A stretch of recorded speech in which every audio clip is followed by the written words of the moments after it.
I see myself as part of the 5 a.m. club, so I try to get active as soon as possible in the morning and get myself going. I think in this world we're living in, there's a lot of distractions, and being a father of 2 children.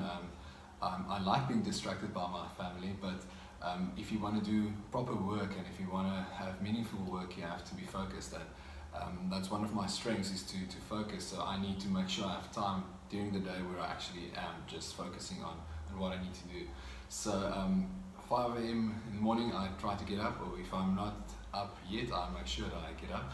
I try to start by just drinking water, get my metabolism going. And there's a book I read a couple of years ago called The Artist Way, and they spoke about morning notes. So I see myself as a bit of a creative. So in the morning when I wake up, I drink a glass of water, and then I take out my journal and I start writing down whatever comes to my mind. And there's no rules, I just write. And those morning notes sometimes it's a solution to a problem. So when you go to bed at night, it's almost like this: if something's still bothering you, your active mind tries to shut it out, but your subconscious mind is trying to figure out the solution to the problem. So that's one of the things I started doing a few years ago. So I just started by writing a couple of minutes, and then after that I need to get my body moving, otherwise I will fall asleep again.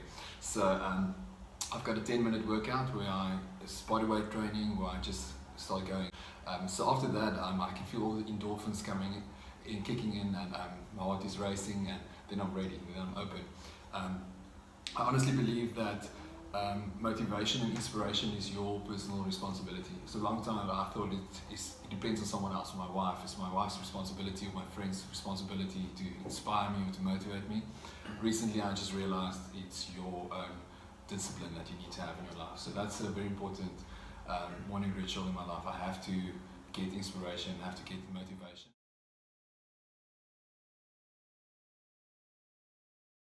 I remember a while ago I read a book called The Compound Effect by Darren Hardy, and he spoke about bookending your days. I'm a strong proponent of developing a subconscious mind. Unfortunately, the research shows that although they're still looking for it, and there's a high hope to finding free will, there isn't free will, which means the subconscious mind is driving everything, and we often consciously connect with our subconscious mind 7 seconds after we've done something.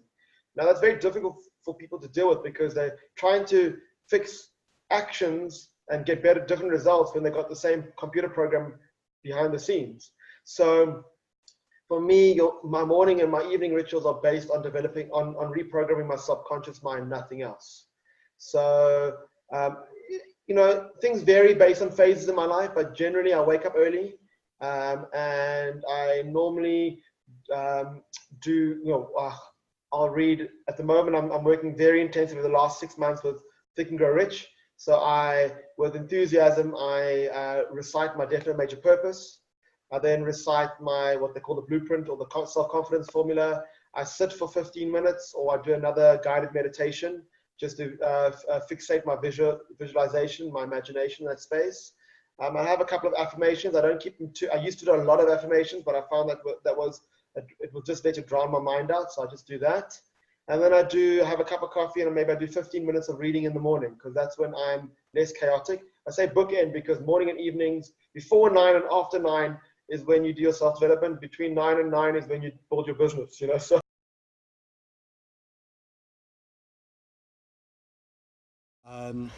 generally, any social media, don't put your bad laundry, no matter what bad laundry it is, on social media. And never ever badmouth your current or past employers, because it will come back to bite you on social media checks that we do today.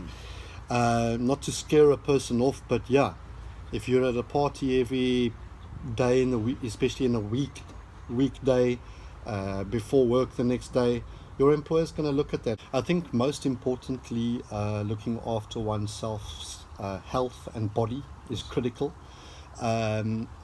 We spoke about just now about social media, going out partying the night before a busy meeting.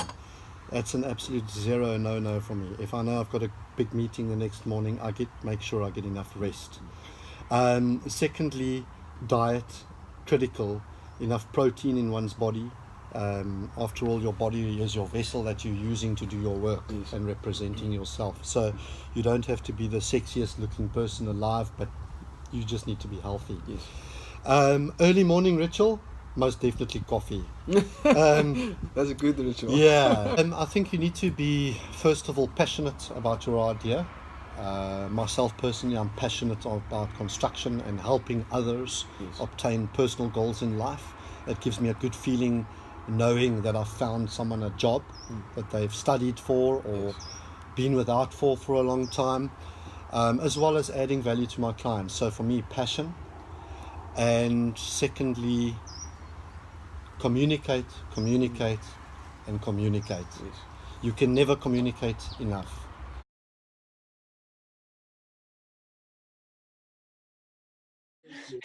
That's fantastic. No, I think we've spoken about this often because we like sharing ideas with regards to habits and disciplines and certain things.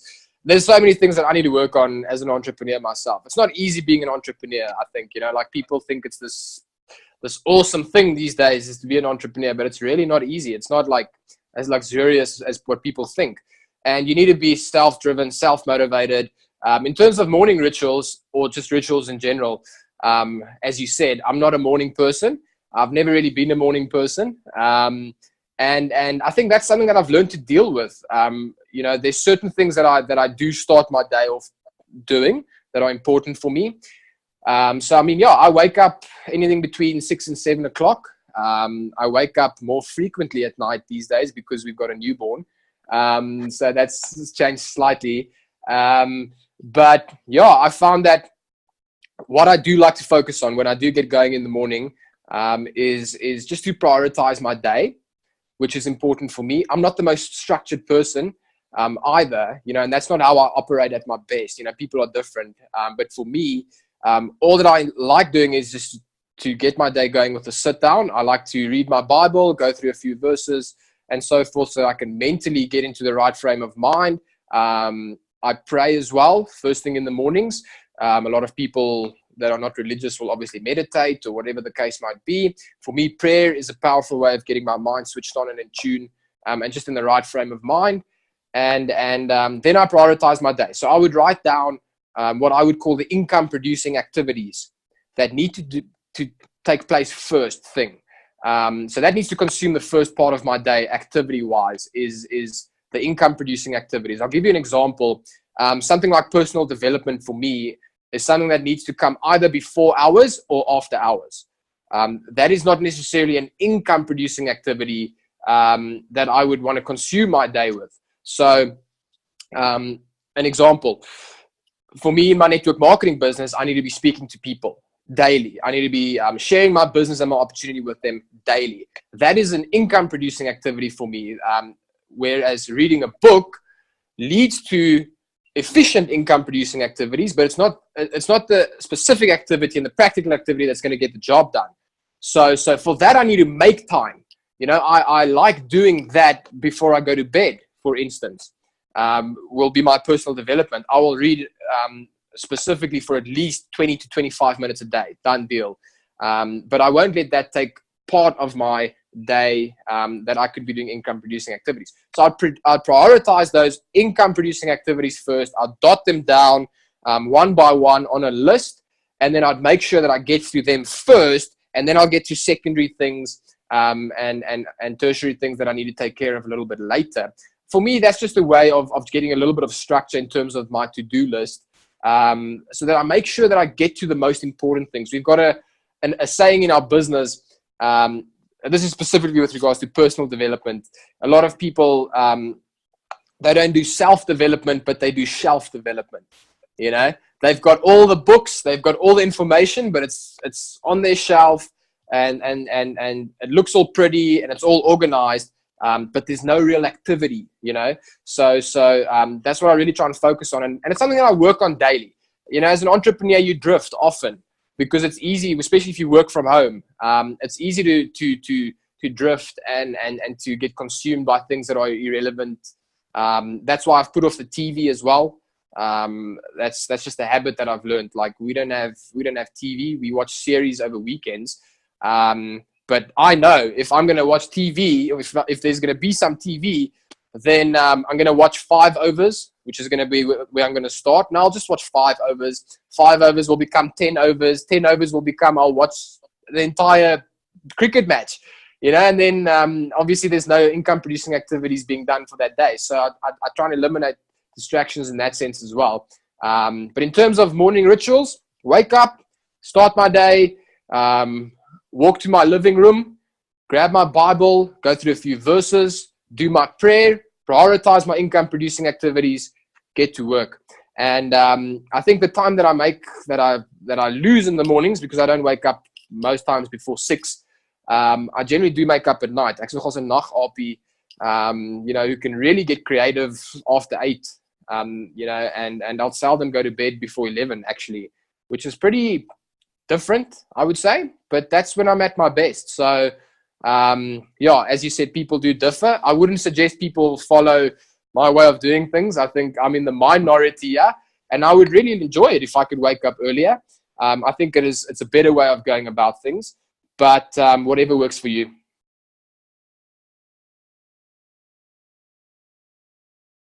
I mean, this is probably the place where real entrepreneurs are separated from people that are just, giving it a go, is your daily habits. And you have to know that you're going to have to work on your habits every single day, all the time.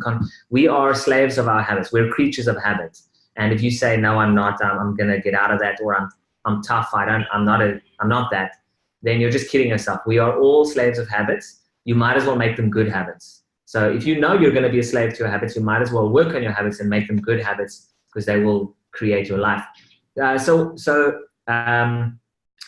One habit that really worked well for me, I learned this from my mentor, is make your calls first thing every single day.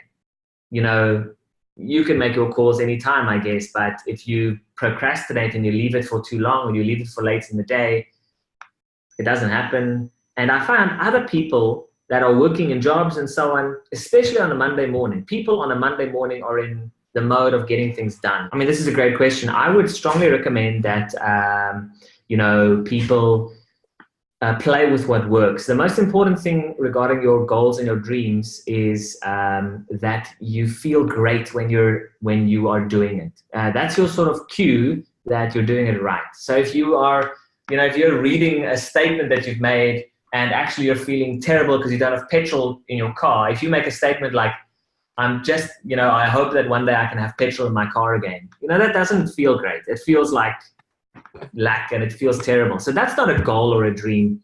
You want to write down something that makes you feel inspired and wonderful and almost like, what if that could happen? Wow, if that could just ever happen to me, I would feel fantastic, And so it must inspire you. It must move you emotionally. I've got a nice story for you, actually, to end off. I listened to a very well-known motivational speaker recently. I saw him live. He's one of the legends, and I was privileged to see him live in Dallas, Texas. And he said, somebody did a study, I'm not sure who did the study, on some of the highest income earners in America, corporate. And they found that in a job, it would be like a company like General Motors or IBM or something like that.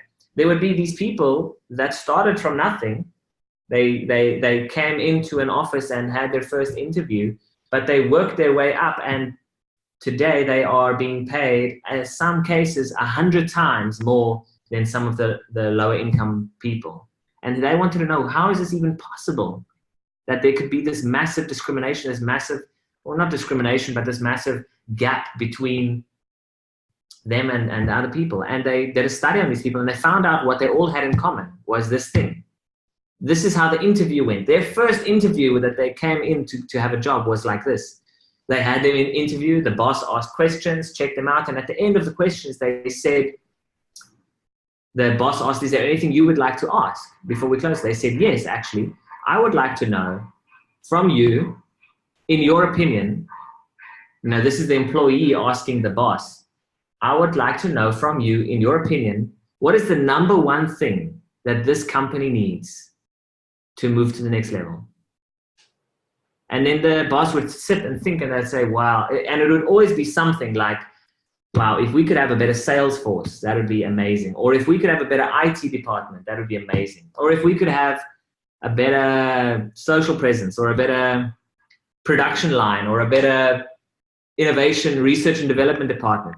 And they said, oh, okay, fantastic. And then they went to work learning how to do that thing. They would spend on average 2 hours a day learning how to do that one thing. While other people were out partying and out having whatever, doing whatever they do, they would sit and they would study for 2 hours a day how to get good at that. And that was the one thing they all had in common. And at the end of it all, over the years, they ended up earning 100 times more than the other people.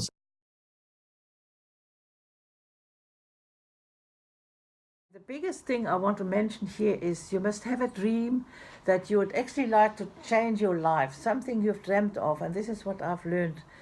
You can't, if you've got something you really want in life which you didn't actually got now before you started this home-based business, have a dream and have a wish that you actually want to become something, or which you never had when you were still younger. There's still something, and this is possible for everybody. So you must just get out with your right foot every morning and say thanks for all the things you've got. And I had a book which my daughter gave me for Christmas once, and they say if you start your day with 10 things you're grateful for, write them down, but also write down why you are grateful for them. And that takes quite some work for your mind, but it sets you on a good platform to be happy for that day. And it's amazing actually how many good things there are if you start looking at them. Yes. In the beginning you think, it's not, it doesn't help, but it puts you on a platform where you never look back if you can do that. And work on yourself and just enjoy life. Yes. If you get out and your mindset in the mornings, being grateful, you can do wonderful things. They must stop yourself in your tracks when you think negatively. Now watch your speech, because if you think positively, you can't speak negative. So if you watch your thoughts, and you must watch what you say, and it is amazing how many things I still learn watching what I'm thinking and speaking.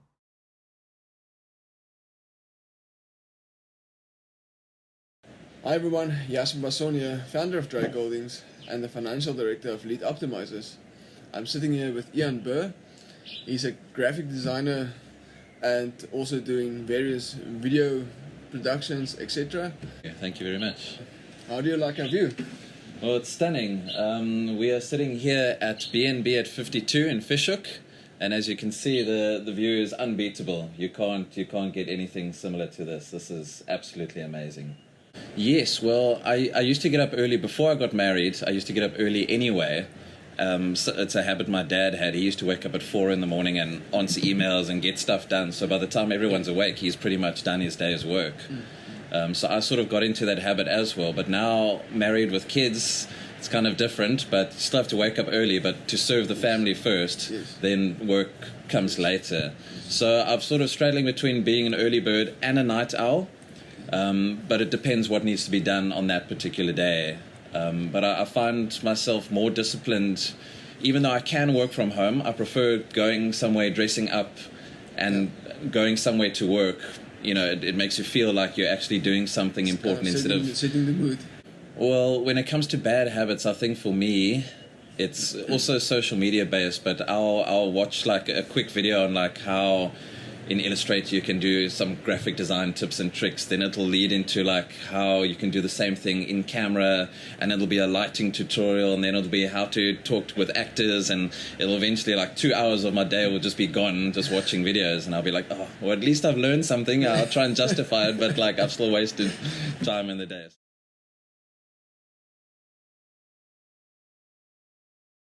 Our mornings normally start between about 5 and 5:30 in the morning as well. And normally if I wake up, first thing is I would also grab a cup of coffee, the same as what Jasper does. He's also a big coffee fan. Then after that, depending on what day of the week it is, I would start my day off with some Bible reading. Now I think that's just a book that's just alive to me. You know, there's so many stories in there.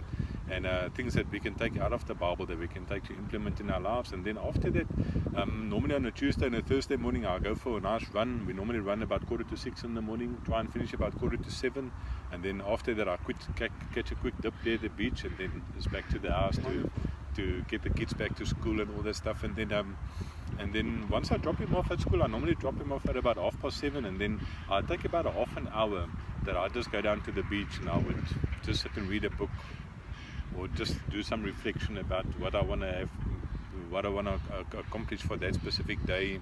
I think it's always good to have a little bit of time in the mornings just to reflect and just to make sure that you're still on the right track, with where you're busy heading and what your long-term goals are, because life is just so busy. We need to make time just to reflect on those type of things. Yeah, I think my typical day when I get to the office is just to make sure that everybody's got their work sorted out for the day. And then after that, I normally also try and break up my day into certain sections where I normally try and work between about an hour and a half. And then after that, I would go have a quick stretch, maybe make a cup of coffee, and then jump back into it again. Because I think, a person can only concentrate for so long, and then after that, you start becoming distracted, you start losing concentration. So I think we need to manage the way that we do our work, and especially in the mornings, because the mornings are our most productive time. If you don't use that time wisely, then the whole day is going to be past, and we won't be able to accomplish anything in that specific day. Yeah. So I think my biggest challenge, just business-wise, is distractions. I think we spoke about it before. Just the way that we handle our emails and our phone calls and those type of things. As soon as you have one distraction, it's easily 15 minutes out of the hour that's gone, just to refocus again with what you're busy with. So sometimes if we as accountants don't want to answer our phones in the mornings, it's not on purpose, it's because we're actually working. Yeah.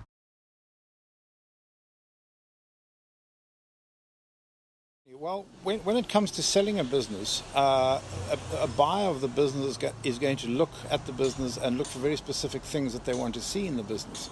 And where those things are very good for the business, they're prepared to pay a better price than if those things are missing.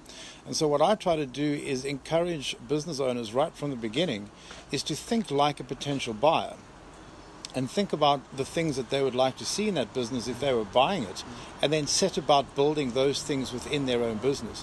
Not only do they get the benefit of a better value business when it comes to selling it, but they get the benefit of those fundamentals within the business while they continue to run the business. So it serves them twice. It's you can have your cake and eat it.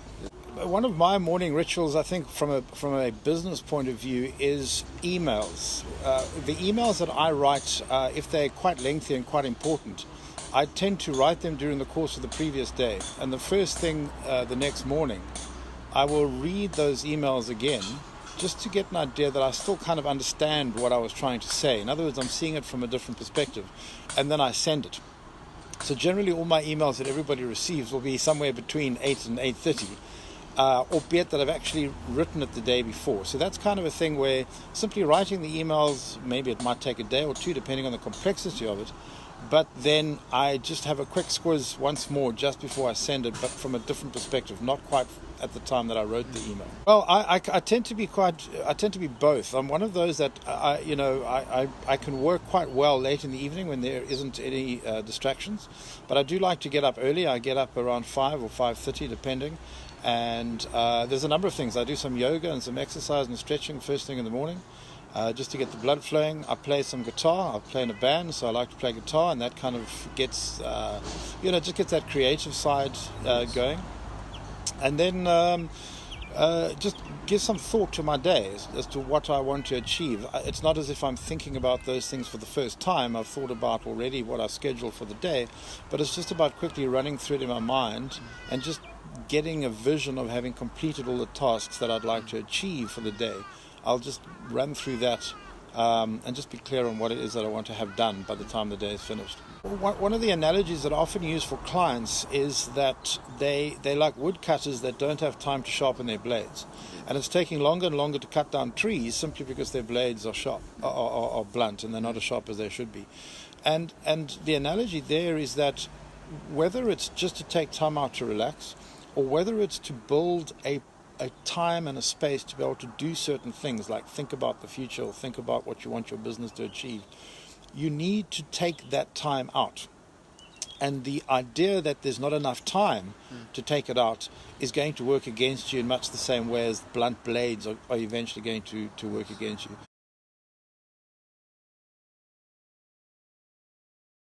So basically a dream board is just stuff that you really want to do and stuff that you inspire. So it inspires you to be a better person and to pursue stuff. So it's places that you want to travel, people that inspire and motivate you, cars that you maybe want to drive, private jets if your dream's so big, and things that you want to achieve. And I think the more that you see that, the more your brain and the more your attitude gets ways to achieve it. The book that I just read recently, The Monk Who Sold His Ferrari, if there's one thing that I can take out of that book, he said the last 10 minutes before you go to bed and the first 10 minutes after you've woken up, your brain is like a sponge. It's very it soaks up everything in that last and that first 10 minutes of the morning.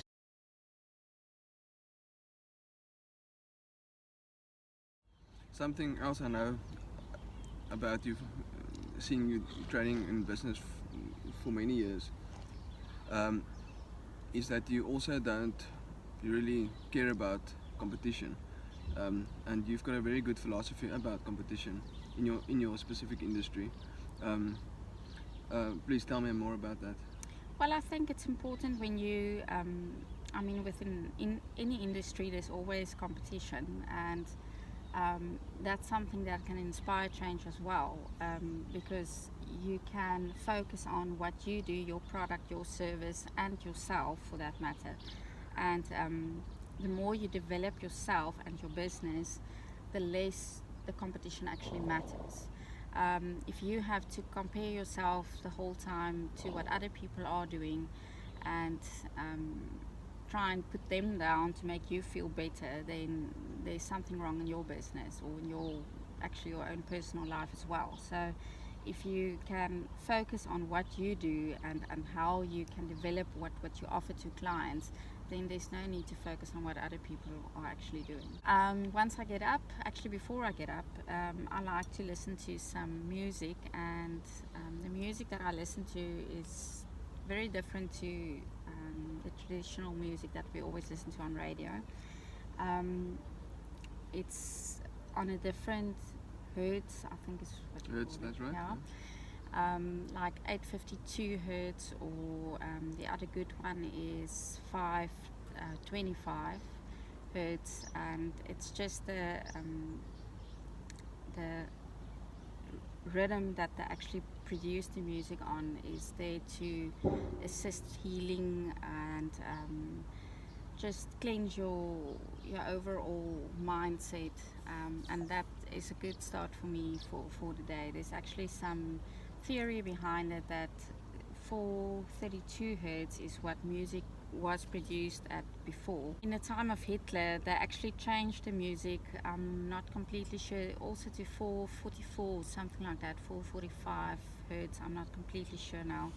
And that's actually to make people negative and quite depressed, and that's where music is at mostly today. So I tend to try and listen less to the typical music that we all actually do like, because it does influence how you respond to your day and to your moods. It affects your moods as well. And then once I'm up and all dressed, I come and I feed my horses and the pigs and the chickens, and that's really something that just gives me a good start to the day. And then I also like to walk barefoot. It actually neutralizes, it's basically like you're all positive and the ground is negative, and that cancels each other out. But if you do walk barefoot, you will actually feel relaxation going through your body.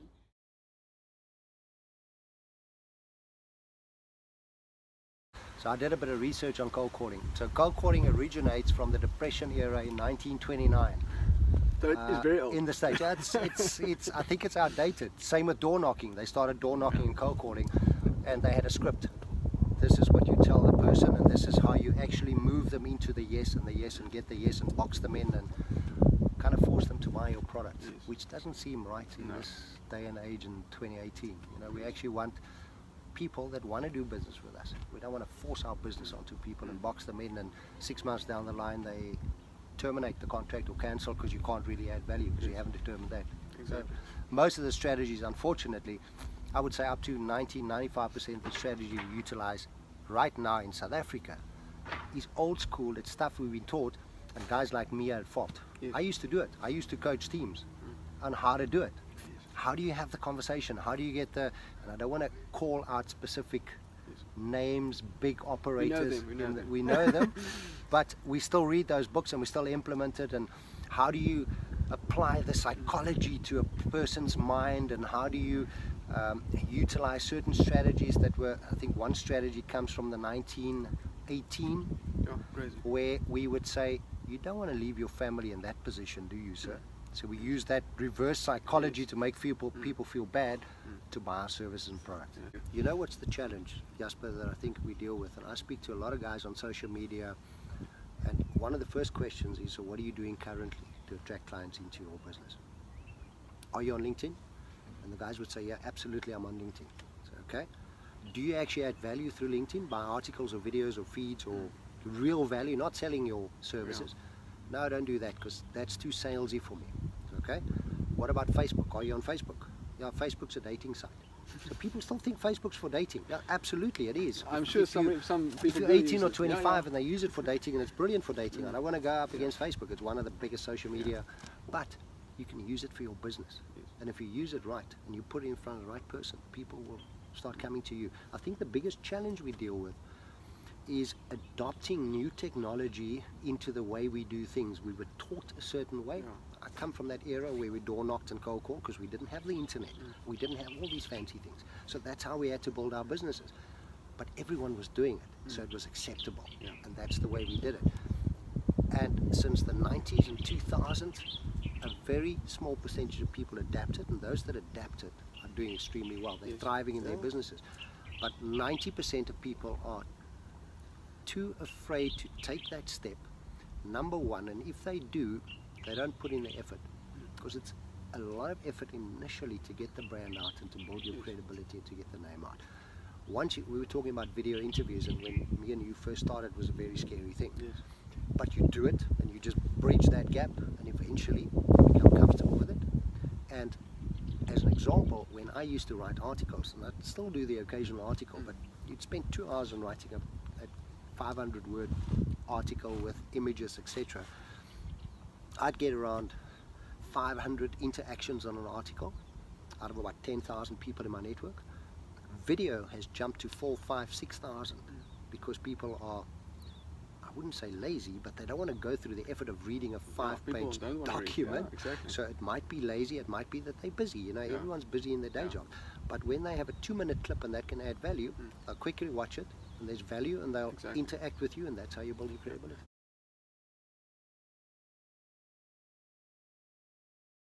And I'm gonna ask Andrew. I know he's got various habits, very good habits. I'm gonna ask him about the bad habits as well. But for now, let's go to the good habits. I know we share a lot of the same habits. We talk about it a lot. But give me some of your good habits that you at least that you try to do every day. So, well, thank you, Jasper. I have some good habits, but I started with mostly bad ones. So I have knowledge of both sides, and I'm reminded of Aristotle's quotes that, and the quote goes something like, "We are what we repeatedly do." Then success is not an action but a habit, which I believe to be true. And for me, those are getting up early and working out. What I do every day is I get up at 4:45. Then I study for roughly an hour. I'm busy doing a business degree, and then after that I work out for about 45 minutes. And what I find is by the time I get to work, my brain's going, my body's going, everything's at optimum. So I find that fantastic. The the main thing to remember with social media, it's a great business tool. It's a nice social tool, but it's very shallow. We know that we need to resist the desire to drink alcohol the whole time. There's a time and a place for it, and we know it can become a problem. Yes. And to me, we've got to understand social media almost in the same way. It doesn't have to be a problem. Just as you can drink, and it can actually, your 2 glasses or a glass of wine a day can be beneficial to your health. A bottle a day is not. So it's not the what, it's the how, and I think social media is exactly that.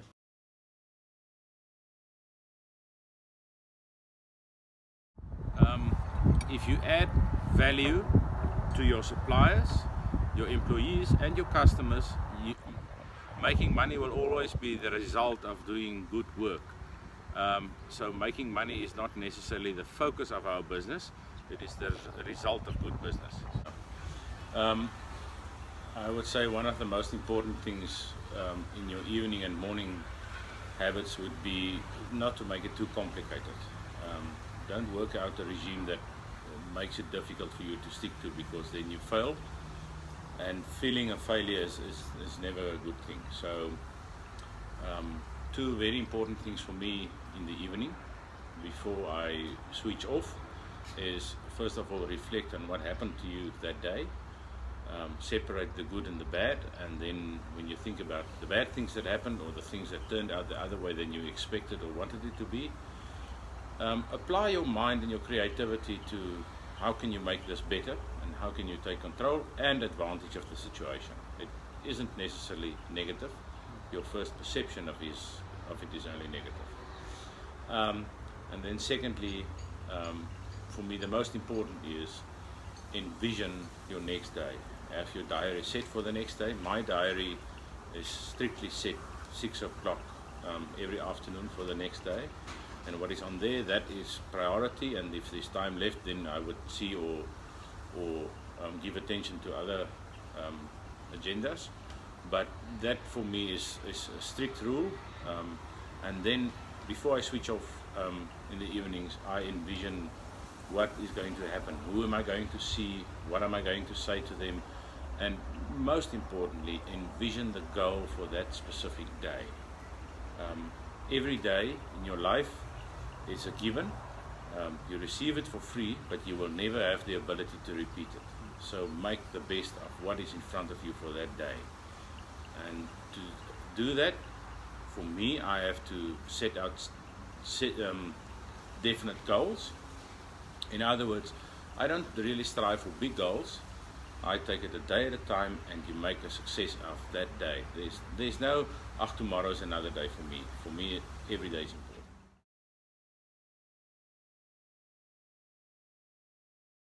Funny enough, I went to a little slow market in Muizenberg in Cape Town, and I picked up this awesome book, In Praise of Slow, by a man called Carl Honoré. And I'm very honored today to have him on my show today. Thank you very much for joining me. Great to be here. It's quite funny when I read the book. One of the things while you were busy writing or publishing the book, you actually got a speeding ticket. So Yeah. It's a nice ironic conflict. Yeah, which just goes to show that I needed to write that book for my own sake, if nothing else. I know your story about where it all began, standing in the queue at the airplane, waiting for your departure, reading an article about the 1-minute bedtime story. Could you just tell my viewers where this whole slow movement and the book of Impressive Slow came from? Well, for me, it started with a very personal thing, which was I was at that moment stuck in fast forwards. Every moment of my day was a race against the clock. And I think like a lot of people, when you get stuck in roadrunner mode, it can be hard to break out of it. You get your head down and you just go faster and faster. And I was in that really awful place of every moment of my day a race against the clock. And I realized that I'd lost my bearings and my compass when I started literally speed reading bedtime stories to my son. So my version of Snow White had 3 dwarfs, right? And so I read about this book in the queue at the airport, the 1-minute bedtime story, Snow White in 60 seconds, and caught myself actually thinking, this is a great idea. I need the book now, Amazon, drone delivery. But then, the second question came to me and I thought, light bulb over the head, wow, has it really come to this? Am I really in such a hurry, I'm prepared to fob off my little boy with a soundbite instead of a story at the end of the day. And that was where everything kicked in for me. That was the moment of epiphany. I realized I just lost my mind and started investigating not only my own addiction to speed and busyness and distraction and multitasking, but everybody else's. And the outcome was a book that shows that there is another way, which is what people call slow.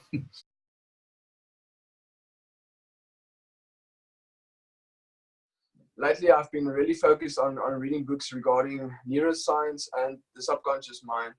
And I came across a very, very good book, a very hard book for me to read, very challenging, and which is not a bad thing, but a really challenging book. And it's called Switch on Your Brain by Dr. Caroline Leaf. I'm really grateful to have her on my show today. Thank you very much for joining me. Our mind is not our brain. Our mind is separate from our brain. And that's very important to understand, that our mind is not our brain. And our brain is only a physical substance it's a responder to the mind. But to make something change in our life, a successful habit, like I call my latest book, Think, Learn, Succeed, you need to be able to use the power of your mind to rewire the brain. And that's not a quick fix. And we live in an age where we know technologically it's just so easy to get so much information at your fingertips, but we gather information like puzzle pieces, but we don't take the time to build the puzzle, to think deeply. And if you don't think deeply, you don't activate the non-conscious stores of your mind correctly, where our memories are stored, and then they won't move to the subconscious, which is just below consciousness, and then they won't move into the conscious mind, or they'll move in a very haphazard way. Any tips on how business people need to manage social media? Yeah, it's a disciplined approach, because it's very beneficial. Social media is a fantastic tool, and technology, but it's just controlling it, because whatever you think about the most will grow. So you will merge with your environment. And what the danger of using social media incorrectly is that we design for deep intellectual thought. So if you're constantly scrolling through Twitter, Instagram, Facebook, and never really reading an article in depth or really thinking about something in depth, you actually cause this firing up, and it's an unsettling kind of pattern that you create in your brain that makes you feel almost anxious and unsettled. So that's why it's better to say, okay, I'm going to do social media now, I'm going to do my emails now, I'm going to do this now, and then put it down. And so you have very disciplined times during your day that you don't constantly get on your phone in a very reactive way. It must be more planned, more organized. In fact, in this book, both of these books, I talk about social media from different angles, and I have examples and activation tips on how to manage social media in your life. And that's one of the very big tips you'll see I keep on stressing is regulate everything. Don't just randomly do it. It's so easy just to carry your cell phone around, and to just respond to every beep and little noise that comes off the phone and keep looking at it. Discipline yourself. Don't look at it that often. Time it.